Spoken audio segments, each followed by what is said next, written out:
Good evening and welcome to News Review. This week we learned that the Gibraltar Football Association had dismissed its national team manager Alan Buller. The GFA said the decision followed a thorough and careful investigation into internal matters. Although it doesn't give any details of this investigation, GBC understands that in recent weeks the GFA has been considering a number of formal disciplinary issues concerning Mr. Buller. And UEFA. Alan Buller had been at the helm of the national team since Gibraltar joined UEFA as Team 54. He was a hero in November 2013 when the Rock drew 0-0 in its first full international match against Slovakia, and again last June when Gibraltar registered its first UEFA win in a friendly against Malta. Recent months have proved more difficult, with the national side losing its first 4 Euro qualifiers and conceding 21 goals in the process.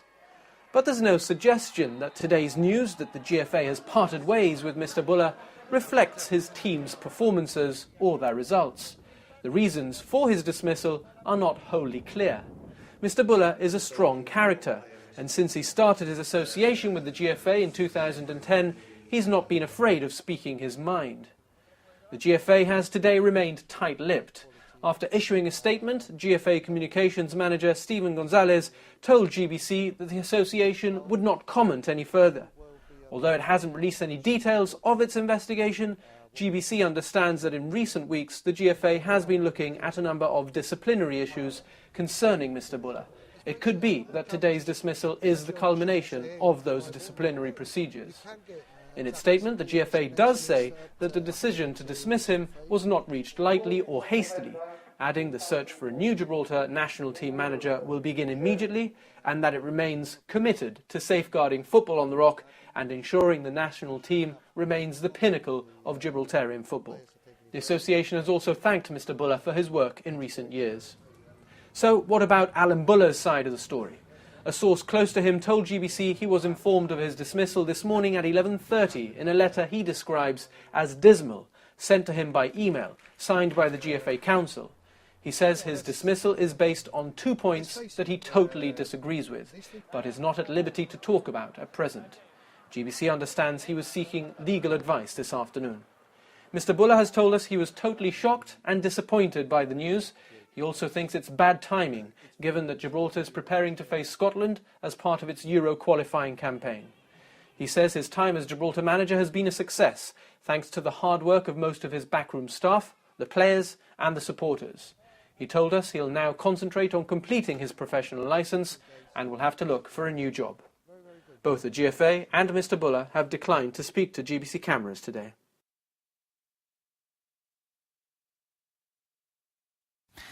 Meanwhile, Alan Buller said he may take legal action unless he's reinstated. In a statement, Mr. Buller rejected the reasons for his dismissal.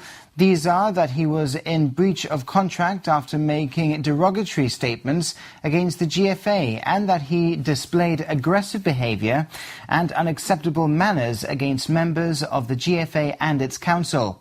Alan Buller denies both charges and has appealed to the GFA to be reinstated. You can read Mr. Buller's statement in full on our website gbc.gi/news. The Gibraltar Football Association is considering submitting a reasoned request to UEFA to host international football games at the Victoria Stadium. This according to the Chronicle, which quotes communications manager Stephen Gonzalez as saying the GFA is still waiting for the results of an assessment of the stadium carried out after the GFA and UEFA discussed the possibility of hosting matches there last year. And Michael Yamas is the new president of the Gibraltar Football Association Council. He was elected by acclamation at an extraordinary general meeting Thursday evening, having stood unopposed. The new vice president has been confirmed as head teacher Paul Lyon.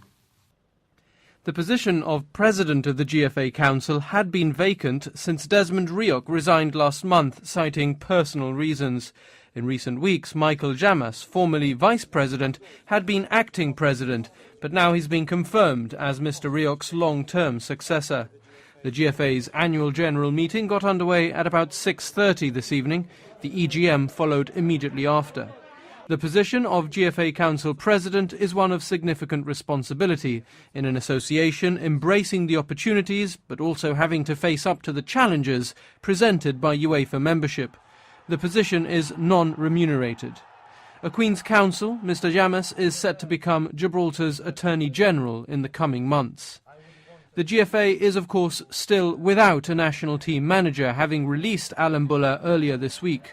The recruitment of a new manager was not, however, on tonight's agenda. This is a matter that will be decided privately by the Executive and the Council. In other news this week, the multi-million-pound claim against the government from the liquidator of the OEM group of companies will go to the Supreme Court. The case dates back to 2007 when the company was liquidated during the development of Gibraltar's affordable housing schemes in the South District. The government had been in dispute with the liquidator as to whether it was liable to pay compensation in respect of property developments taken over by the former administration from OEM companies in 2007. The sums claimed could be up to £8.5 million, as well as interests and costs against the government. The liquidators are also seeking the release and discharge of liabilities in respect of an unsecured £4 million loan made to OEM. The claim has been filed in court by the liquidator Freddie White of Grant Thornton, with the government soon to file its defence. The case is expected to take several months. OEM was the contractor granted the contract to build Nelson's View, Cumberland Terraces and Bayview Terraces. It was revealed in June 2009 that the company was going into liquidation. The chairman of the Federation of Sea Anglers strongly criticised the Royal Gibraltar Police this week, accusing it of not doing its job when it comes to enforcing the Nature Protection Act in British Gibraltar territorial waters. Speaking to GBC, Mario Ramos said that whereas the recently established Marine Environment Protection Unit routinely asks local anglers for their licence and checks they haven't caught undersized fish, Spanish fishermen are putting down nets just metres away, and the police is doing nothing about it. Our news editor Stephen Nish spoke to Mario Ramos and asked him about his assertion that the RGP is turning a blind eye to law-breaking on a daily basis by Spanish fishermen. Well, that's correct, and the problem that arises from that is that now that we've got the new fishing regulations, the anglers, obviously, and I think the general public, are concerned that the law is only applying to them. In other words, you can't blame an angler for saying, you know, the water's not going to come along and bother me when I'm fishing and check my license and check my fish when 50 meters away I've got a Spanish net being put down. The thing is that both these issues are separate issues. The new regulations are strictly for marine conservation, where you have to have a license and protect undersized fish. But at the same time, if for that to become fruitful, you have to stop the commercial fishing.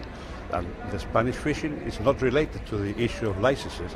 The Spanish fishing comes under the Nature Protection Act, which is law, and the police have been doing nothing about it. So it's creating, you know, this animosity between anglers and, you know, and the general public are concerned about it. You say the police seem to be doing nothing about it, and you also say in your statement that questions will be asked about the role of the police and the government. Are you suggesting that it's perhaps the government rather than the RGP that is taking the decisions? I don't think so, because I think the government has already stated on a few occasions that they cannot control the work that the police does. And what I understand by that is that the police are free to do what they're supposed to be doing, which is policing. It's not good just policing our roads, which is fair enough, you know, you've got laws, you've got to abide by them, but there's also marine laws, and the police are doing nothing about it.